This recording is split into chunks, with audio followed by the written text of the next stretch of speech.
SE02E118, The Week in the Glass. This is the cut weekend. I'm Franklin. Pour something you're in no hurry to finish, because Saturday's for looking back at the week behind us. Let's walk through it together. This was a week where the cheap seats kept winning. Monday, Redemption rolled out its first bottled-in-bond bourbon, 6 years old, full 100 proof, $49.99. 2 years past what the law requires, and still priced under most of the category. It's sourced from MGP, and Redemption says so right on the label, which is worth noticing on its own. Tuesday, a $40 bottle of Maker's Mark 46 pulled a 99-point double gold at one of the biggest spirits competitions in the world. The kind of score you usually only see chasing a lottery win, not standing on a regular shelf. And all week, the allocated side of the market kept telling a different story.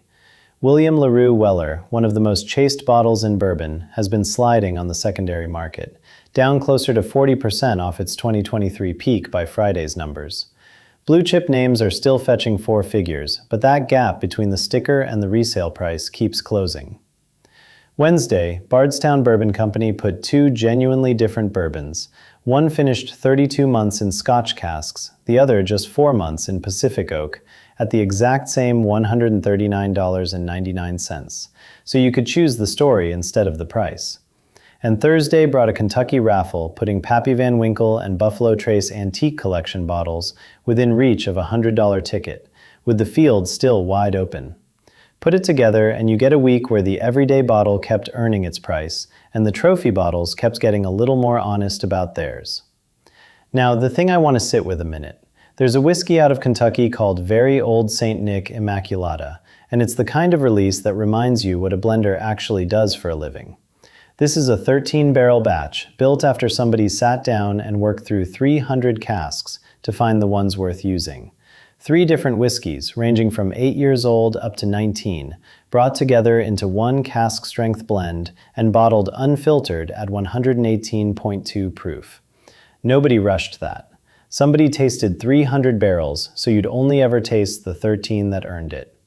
It's out now at Kentucky distillery events and select national accounts, around $260 while the batch lasts. And once it's gone, that exact blend doesn't come back, because next year's 300 barrels won't taste the same. That's the difference between a limited run somebody dreamed up in a meeting and scarcity that actually happened in the warehouse. If you're looking to pour something this weekend without chasing anything, a couple of things are sitting right there for the taking. Woodinville's Single Barrel Rye is out nationwide now, 100% rye mash bill at cask strength, 117.54 proof, which is a real departure from the 51% rye most bottles lean on.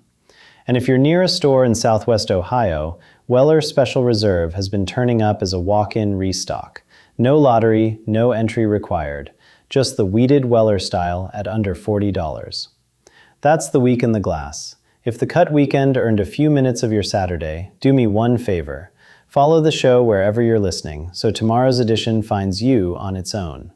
The full American Whiskey Industry Brief is free every morning at chasingtheunicornpodcast.com.